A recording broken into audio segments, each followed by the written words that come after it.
여러분은 하루에 거울을 몇 번이나 보시나요? 영국의 한 메이크업 회사에서 남녀 2,000명을 대상으로 온라인 조사를 진행했습니다. 놀랍게도 남성들은 하루 평균 27번, 여성들은 이보다 7번 더 많은 34번 정도 거울을 본다고 답했습니다. 하루 24시간 중 잠자는 시간과 쉬는 시간을 제외하고 실제 활동하는 시간을 약 16시간으로 볼 때 흥미로운 결과인데요. 특히 여성의 경우 16시간 동안 평균 34번 거울을 본다는 것은 약 30분에 한 번꼴로 거울을 보는 셈입니다. 이 시간을 모두 합하면 하루에 정말 많은 시간을 거울을 보며 보내는 것이죠. 그러다 나이가 들면 자신을 점검하려는 욕구가 자연스럽게 줄어들면서 거울을 보는 횟수도 점차 감소한다고 합니다. 코미디의 대가 찰리 채플린은 이런 말을 남겼습니다. 거울은 최고의 친구이다. 왜냐하면 내가 흐느낄 때 비웃지 않기 때문이다. 또한 작가 케노스케는 거울은 먼저 웃지 않는다 라는 스필집을 썼습니다. 이 말은 거울이 우리의 모습을 100% 있는 그대로 보여준다는 의미일 텐데요. 그렇다면 사람들은 왜 이렇게 거울을 자주 보는 걸까요? 외출하기 전에도 보고, 사람을 만나기 전에도, 심지어 음식을 먹고 나서도, 특별한 일이 없는데도 거울을 들여다봅니다. 이렇게 거울을 자주 보는 목적은 바로 자신의 모습을 점검하고 부족한 점을 바로잡아 더 아름답게 보이기 위함입니다. 그래서 거울을 자주 보고 자신을 가꾸는 사람이 그렇지 않은 사람보다 더 아름다울 수밖에 없는 것이죠. 그만큼 더 많이 보고 더 많이 고치고 더 많이 가꾸기 때문입니다. 그런데 놀랍게도 성경은 하나님의 말씀을 거울에 비유합니다. 하나님의 말씀이 마치 거울과 같다는 것이죠.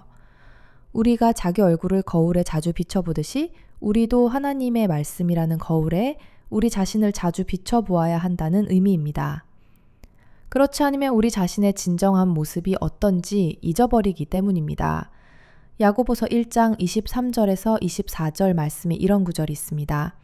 누구든지 말씀을 듣고 행하지 아니하면 그는 거울로 자기의 생긴 얼굴을 보는 사람과 같아서 제 자신을 보고 가서 그 모습이 어떠했는지를 곧 잊어버리거니와.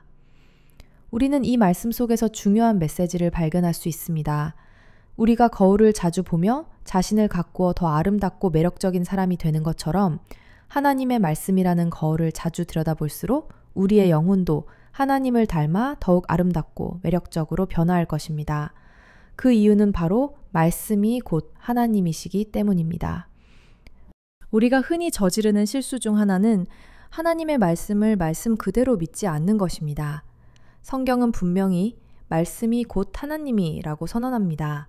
그래서 이 말씀을 읽는 자와 듣는 자, 그리고 그것을 지키는 자가 복되다고 한 것입니다. 요한계시록 1장 3절 말씀처럼 이 예언의 말씀을 읽는 자와 듣는 자와 그 가운데에 기록한 것을 지키는 자는 복이 있나니 때가 가까움이라. 그러니 하나님을 만나고자 한다면 하나님의 말씀을 읽고 듣고 묵상하여 그 말씀으로 여러분 자신을 가득 채우시길 바랍니다.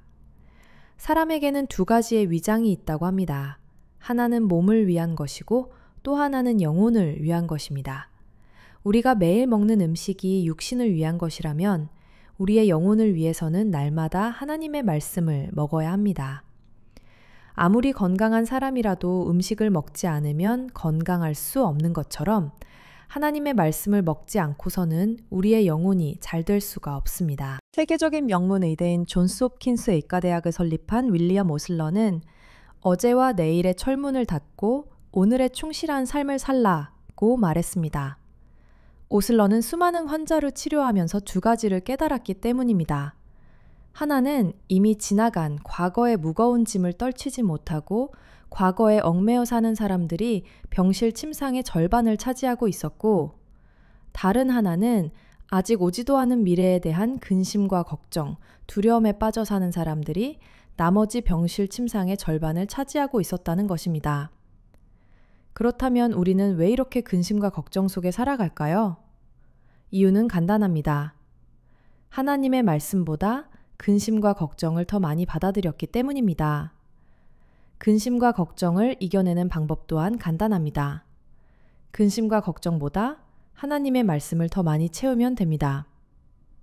외출할 때나 사람을 만날 때 습관처럼 거울을 보듯이 매일매일 하나님의 말씀을 먹고 말씀이라는 거울에 자신을 비춰보시길 바랍니다. 그리고 거울을 보는 목적이 잘못된 것을 바로잡고 부족한 부분을 채우는 것처럼 하나님의 말씀으로 우리 마음밭에 있는 쓴뿌리를 제거하여 옥토로 만들라는 의미입니다.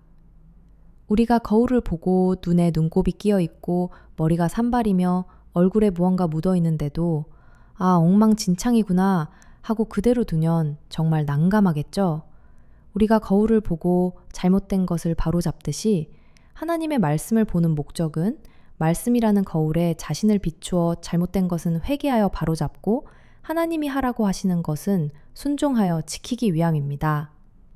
성경은 이 세상에 단 하나뿐인 은혜의 책이요, 축복의 책이요, 기적의 책이요, 능력과 권능의 책입니다. 그런데 똑같은 성경을 읽고 똑같은 말씀을 듣는데도 어떤 사람은 축복과 기적을 체험하는 반면 어떤 사람은 축복은커녕 능력도 없이 힘겹게 살아가는 경우가 있습니다. 그 차이는 무엇일까요? 씨앗의 문제가 아닙니다. 씨앗은 하나님의 말씀이기에 문제가 없습니다. 문제는 바로 밭, 즉 우리의 마음입니다. 그래서 우리는 하나님의 말씀을 통해 죄악을 뽑아내고 악한 습관과 쓴뿌리를 제거하여 우리의 마음을 옥토로 만들어야 합니다. 마태복음 13장 8절 말씀처럼 덜어는 좋은 땅에 떨어짐에 어떤 것은 100배, 어떤 것은 60배, 어떤 것은 30배의 결실을 하였느니라. 그렇습니다. 바로 그 옥토에서 30배, 60배, 100배의 열매를 맺기 때문입니다. 능력 있는 삶은 얼마나 많은 것을 아느냐에 달린 것이 아니라 얼마나 하나님의 말씀대로 순종하며 사느냐에 달려 있습니다. 옥토로 거듭나기 위해서는 말씀을 거울 보듯이 대해야 합니다. 외모만 가꿀 것이 아니라 우리 마음의 모습도 항상 말씀에 비추어 볼 수 있기를 도전해 보아야 할 것입니다. 그 마음을 주시기를 함께 기도하며 항상 축복합니다.